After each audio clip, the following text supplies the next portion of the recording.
Sean bienvenidos a otra edición más de Educación 360, espacio que se habilita dentro del proyecto Transformación Educativa para que usted conozca todos los detalles y pormenores de lo que es este proceso que va a transformar no solamente la educación, sino al Paraguay entero. Hoy estaremos hablando sobre el financiamiento educativo sostenible. Vamos a tener la presencia como entrevistados del exministro de Hacienda, César Barreto, y de la economista Verónica Serafini. Las informaciones también en cada pausa con lo que implica nuestro proyecto y también la editorial a cargo de nuestra directora Rocío Robledo. Hoy estamos escuchando a Ricardo Flecha Hermosa con este himno del Paraguay denominado Paraguayupe. Con esto vamos a la pausa. Sigan con nosotros. A la vuelta comenzamos Educación 360.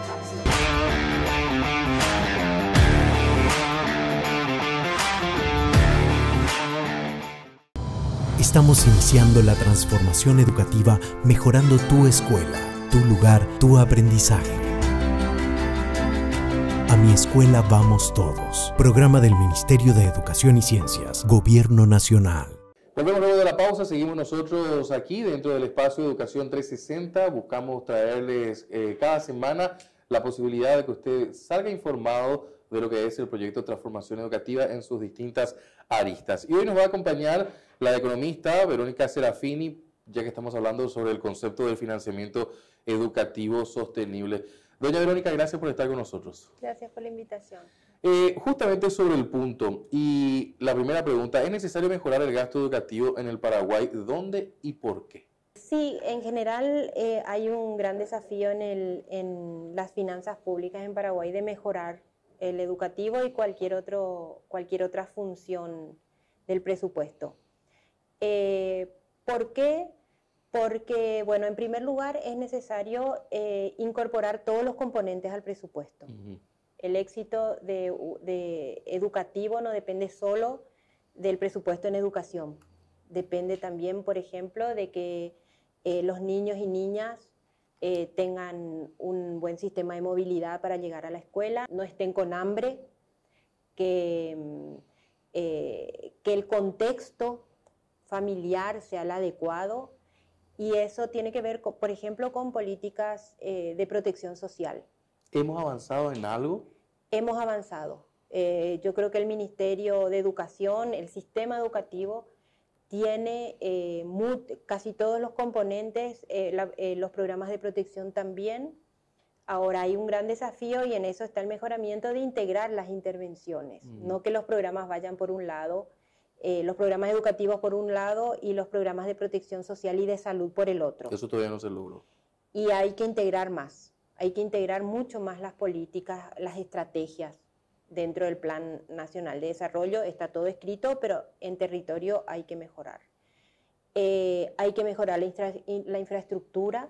Ese es un tema que creo que es conocido por todos. En ese caso se incorpora también el rol de los municipios, que es un segundo actor. Además de la administración central, están los municipios y las gobernaciones. Entonces, hay que crear un sistema educativo que garantice el aprendizaje y la calidad del gasto. ¿Se invierte lo suficiente o hay que invertir mucho más en educación? No invertimos lo suficiente, definitivamente. Nosotros estamos invirtiendo la mitad de lo mínimo. Estamos invirtiendo alrededor del 3% del PIB, cuando que las recomendaciones internacionales nos dicen que ningún país ha garantizado educación universal y de calidad con menos del 6 o del 7% del PIB.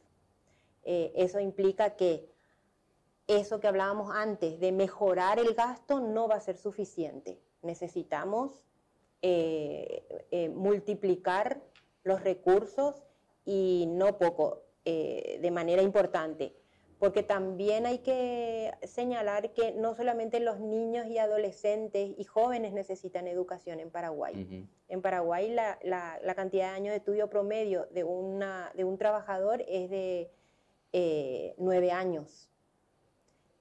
Lo básico. Lo básico. Hoy sabemos que para competir a nivel nacional e internacional necesitamos por lo menos educación media. Entonces también hay que fortalecer la educación de adultos y el alfabetismo, porque estamos viendo un retroceso también en las tasas. Doctora Verónica Serafini, hay una cuestión también interesante sobre su primera respuesta en el tema de la construcción participativa del presupuesto, y en este caso educativo. ¿Cuáles serían algunas estrategias para lograrlo a su criterio? Yo creo que antes de hablar del presupuesto participativo necesitamos hacer una acotación. El presupuesto participativo implica trabajar con la gente, pero para que las personas, la ciudadanía, la comunidad educativa participe constructivamente necesita tener información y evidencia empírica. No podemos hacer un presupuesto participativo sin bases en la evidencia empírica, con lo que a la gente crea que es lo mejor, cuando puede ser que haya opciones que sean más baratas y que tengan mejor impacto o mayor impacto. Entonces, sí tiene que ser un presupuesto participativo, pero basado en la evidencia que nos diga que una cosa funciona y otra no. Pongo un ejemplo extremo: no podemos andar construyendo escuelas, 5 escuelas en un municipio, porque la gente quiere tener la escuela a 100 metros de su casa. A veces es más efectivo tener transporte escolar que tener la escuela, el centro de salud, el hospital cerca, porque ni tenemos recursos humanos suficientes, ni tenemos capacidad de mantenimiento, y después podemos terminar con un montón de escuelas sin capacidad de mantenimiento y con mucha movilidad. Si nosotros ya sabemos que la gente va a preferir ir a la ciudad, esa es la tendencia migratoria, no es eficiente seguir construyendo escuelas en determinados sectores. Tengo entendido que los diálogos a nivel sectorial, a nivel país, en lo que es el proceso de transformación educativa, ha tenido componentes de esto. Y que realmente es un avance positivo, ¿no? De pasar a no hablar a hablar de estos temas. Pero por supuesto, porque además uno tiene que tener en cuenta en esta cuestión de tanta movilidad, la escuela arraiga. ¿Por qué muchos jóvenes van a las ciudades? Porque no tienen educación media. Pero ahí es donde empiezan a crecer desordenadamente las áreas metropolitanas. Cuando que hubiera sido mejor que existieran condiciones para que la juventud pueda quedarse en su lugar y moverse, por ejemplo, con un buen sistema de transporte público, sin necesidad de trasladarse. Es un ejemplo, un caso muy particular, pero así, por eso es que funcionan, por eso es que son necesarios los presupuestos participativos, para poder saber qué problemáticas particulares tiene cada comunidad educativa. El otro pilar fundamental también es el tema del sostenimiento financiero de las políticas públicas, ¿no? En este caso de educación, en el largo plazo, ¿cómo se logra? Y no hay finanzas sostenibles, no hay secretos. Cualquier país del mundo moderno y desarrollado financió su educación con recursos genuinos. ¿Y cuáles son los recursos genuinos? Los impuestos. No se pueden depender ni de préstamos, ni de donaciones, ni de royalties, porque en algún momento se acaban. Los impuestos son los que nos hacen tener proyección de futuro. Y es lo que también permite saber cuál es el nivel de compromiso de la sociedad. Si nosotros no queremos pagar impuestos y preferimos tener mala calidad de la educación, es una señal sumamente negativa de la madurez política de un país. Hay sectores que se resisten a entender esto que estamos explicando esta noche, ¿no? Y muchos sectores. Lastimosamente, estamos en una sociedad en la que pareciera que el principio que nos regula no es la solidaridad, la reciprocidad, el concepto de nación, sino el sálvese quien pueda. Entonces, quien tiene para pagar educación privada, paga educación privada; quien tiene para pagar salud privada, paga salud privada; quien tiene para pagar seguridad privada, paga seguridad privada, y el resto tiene poco o nada. Se hablaba incluso en un tiempo corto al que nos toca vivir el tema del bono demográfico. ¿Podemos llegar a perder el bono demográfico? Estamos perdiendo el bono demográfico. En el sector rural ya se perdió el bono demográfico. Prácticamente no hay jóvenes, ya hay más adultos que jóvenes en el sector rural. Por eso es que es importante hoy capacitar, generar capital humano, capacidades, condiciones, ampliar las oportunidades para los jóvenes, porque el bono demográfico se termina prácticamente en los años 50, que es cuando mayores vencimientos de deuda tenemos. Por ejemplo, ¿quién va a pagar la deuda si tenemos jóvenes sin educación? ¿Qué nos toca entonces, entendiendo que estamos viviendo el concepto de la transformación educativa y desde el punto de vista de lo económico, del financiamiento económico? ¿Hay que tirar todas las fichas en el centro de la mesa? Así mismo. Así mismo. Hoy tenemos que tomar la decisión de dejar, de buscar un país desarrollado y dejar este país que tenemos hoy. Pero como decía, no es solamente poner todas las fichas en el presupuesto educativo. No hay éxito educativo si los niños y los jóvenes viven vidas precarias. Por eso son necesarias las políticas de salud, de protección social, en el caso de jóvenes de empleos decentes y que puedan continuar estudiando. Hoy no sirve solamente terminar educación media o la universidad, hay que estudiar a lo largo de la vida para continuar siendo productivos y construyendo el país. Doña Verónica Serafini, gracias por su tiempo. Muchas gracias. Estábamos justamente con la economista Verónica Serafini aquí en Educación 360, hoy hablando sobre financiamiento educativo sostenible. Hacemos la pausa, enseguida estamos con más.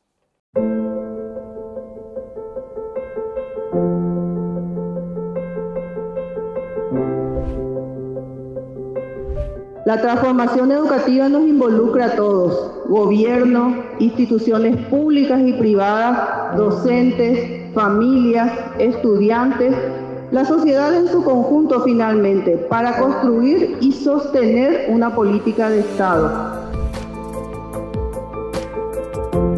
Nosotros necesitamos que la transformación educativa realmente sea una herramienta de transformación de los jóvenes, de la sociedad, de un Paraguay diferente, que quiere latir diferente. Pareciera una utopía, pero yo creo en eso.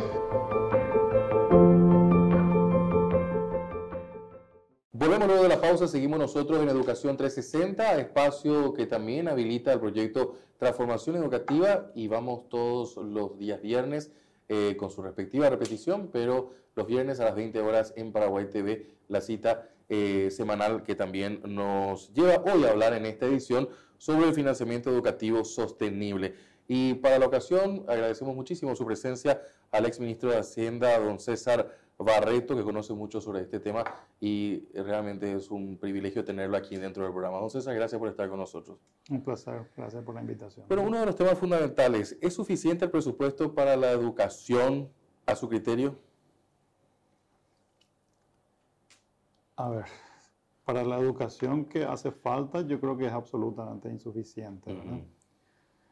Y que recalco para la educación que hace falta, porque para la calidad que tenemos parece que es caro, ¿verdad? Porque nosotros en el presupuesto del 92, la Constitución del 92, incluimos que el 20% de los recursos de la Administración Central tenía que ir a educación, que antes de eso se gastaba mucho menos, ¿no? Eso nos ayudó a poder ampliar los servicios de educación en todo el país y prácticamente tenemos cobertura plena, por lo menos en los primeros años de enseñanza.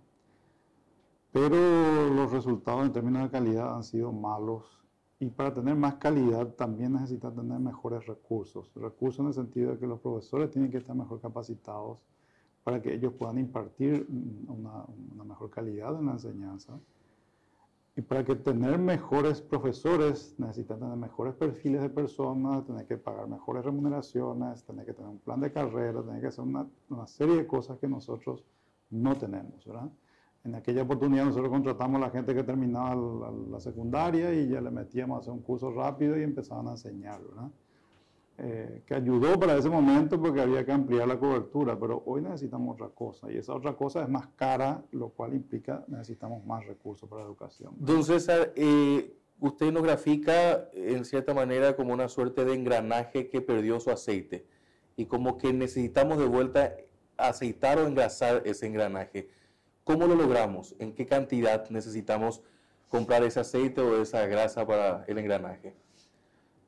Primero es un aceite de mejor calidad la que necesitamos y esto requiere una planificación de cómo ir reemplazando el aceite de mala calidad que teníamos por un aceite de buena calidad, ¿verdad? Lo cual implica tiempo y obviamente recursos. Hay que formar gente lleva tiempo y lo cual implica que lo que queramos mejorar o lo que queramos hacer no lo podemos hacer en un periodo corto de tiempo, de 2 años, 3 años, ni siquiera un periodo de gobierno. Seguramente va a requerir 2 o 3 periodos en un proceso de transformación en el que vas mejorando el perfil de los maestros, invirtiendo en ellos, ¿verdad? Incorporando nueva gente con mejor perfil, mejor formado y obviamente remunerándoles mejor, ¿verdad? Y eso implica que los recursos que necesitamos tampoco es todo de una vez, ¿verdad? Necesitamos ir aumentando los recursos de manera gradual en la medida en que también vamos teniendo mejores recursos. En ese sentido, humanos, sí, y en ese sentido, porque yo concuerdo plenamente en la necesidad de una mejor cualificación y calificación del plantel docente que motive justamente al alumnado para llegar a un resultado óptimo que esperemos lograrlo con este tema de la transformación educativa, don César. Pero siendo limitado el presupuesto en educación, ¿verdad? No llegamos a lo que deberíamos llegar. ¿Cómo podríamos garantizar la inversión en educación? ¿Por dónde deberíamos sacar eso? Yo creo que con la estructura de recaudación que tenemos hoy es poco lo que podemos hacer. Se puede empezar con ello, pero es poco lo que podemos hacer.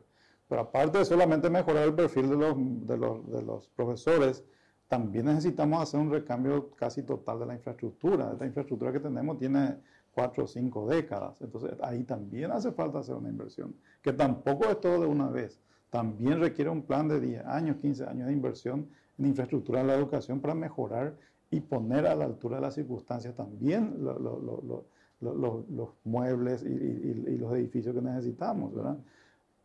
Con la estructura de ingreso actual no es suficiente. Lo que pasa es que nosotros necesitamos romper esta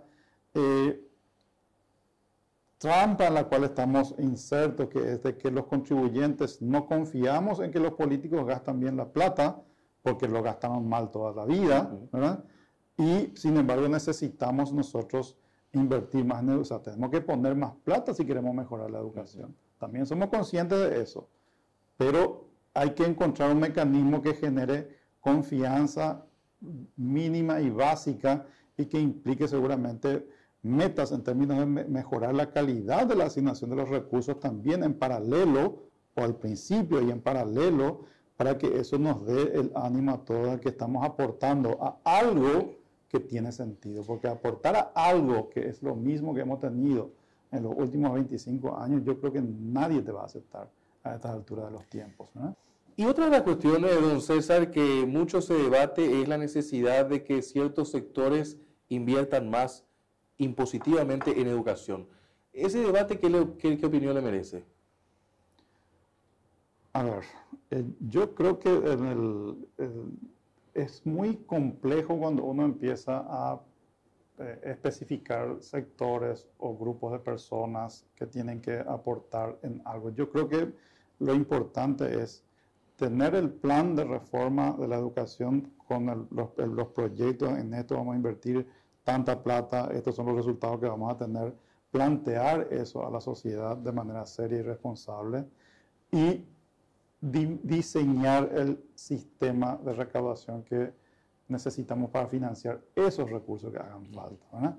El sistema tributario nuestro tiene la ventaja de que es sencillo, es simple, ¿verdad?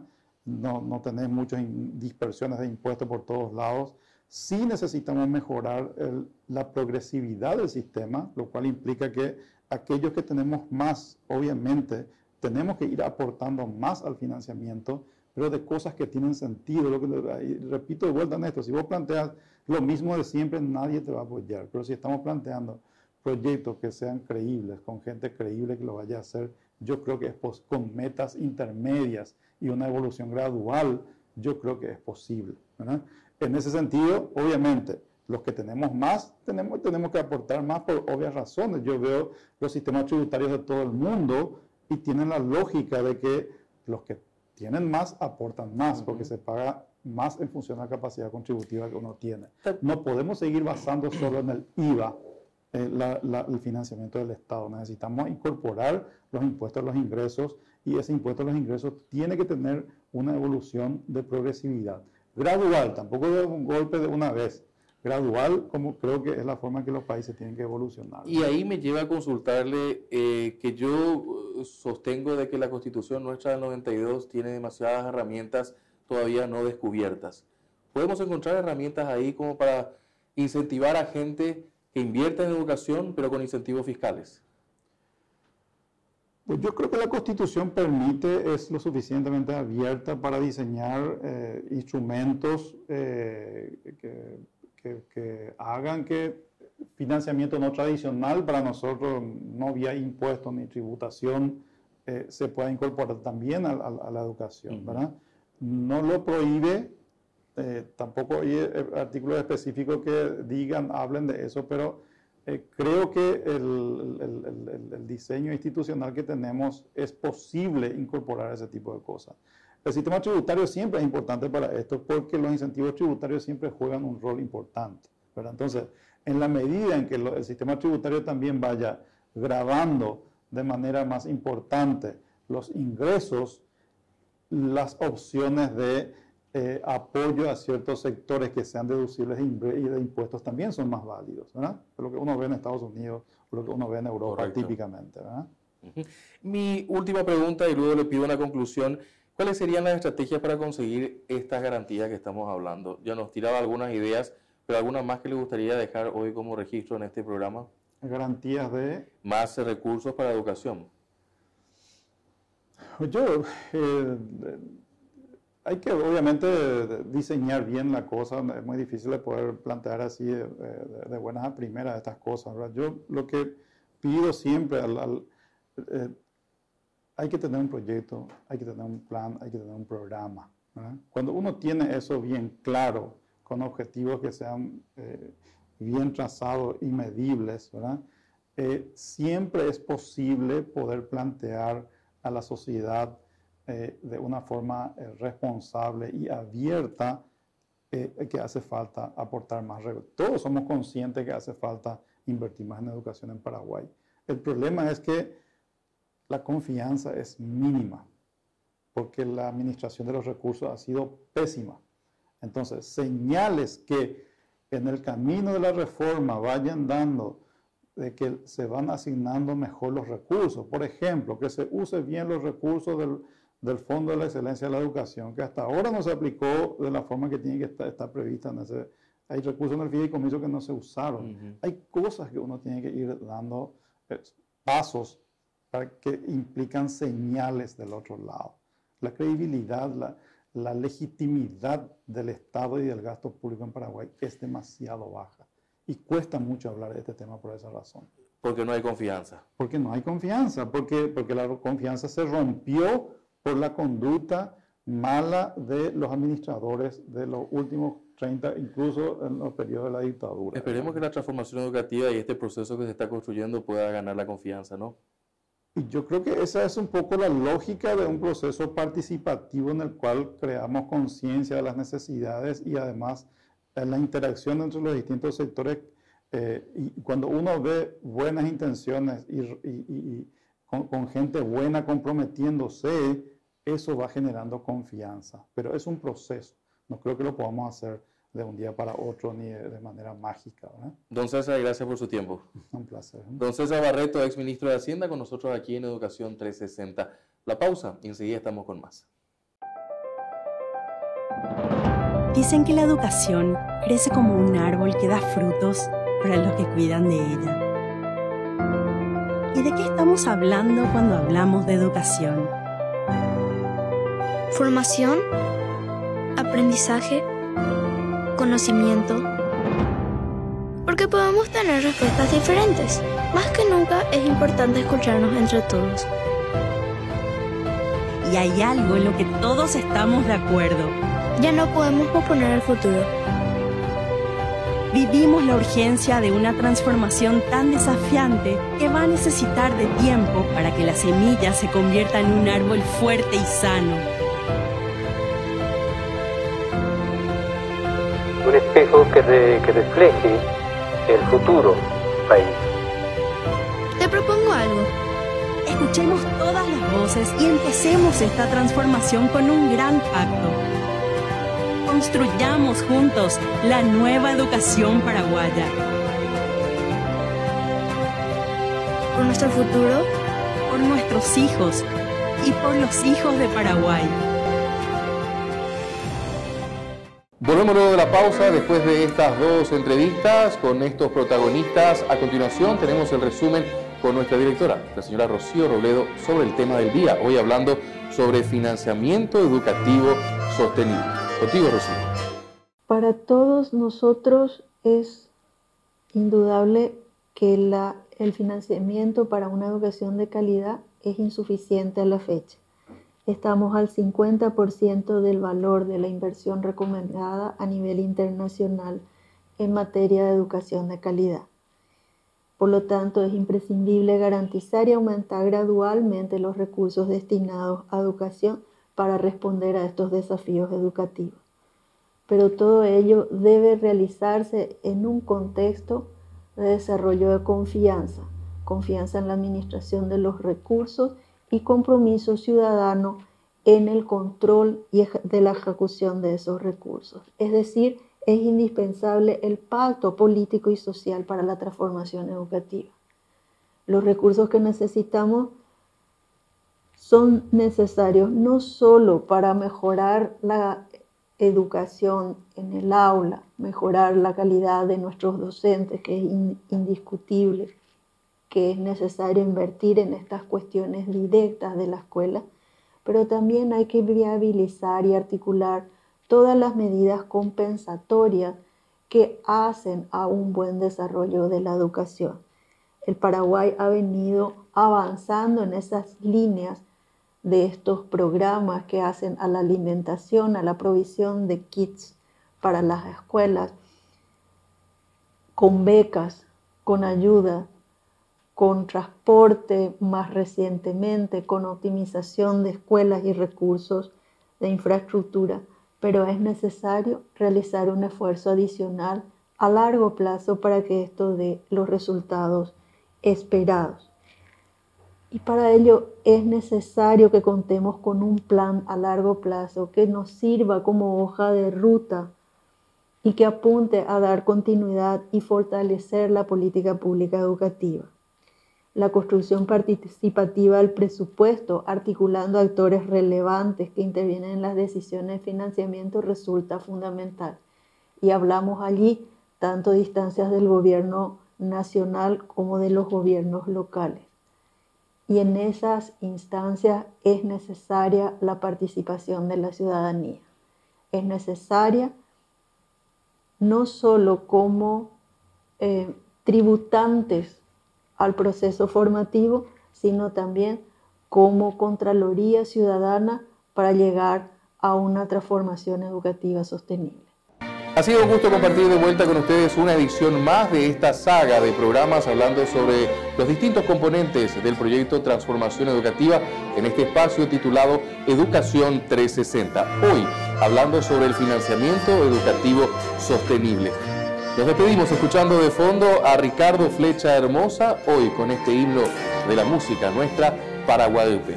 Deseándoles un excelente resto de jornada y sin antes olvidarnos de que la educación es un compromiso de todos.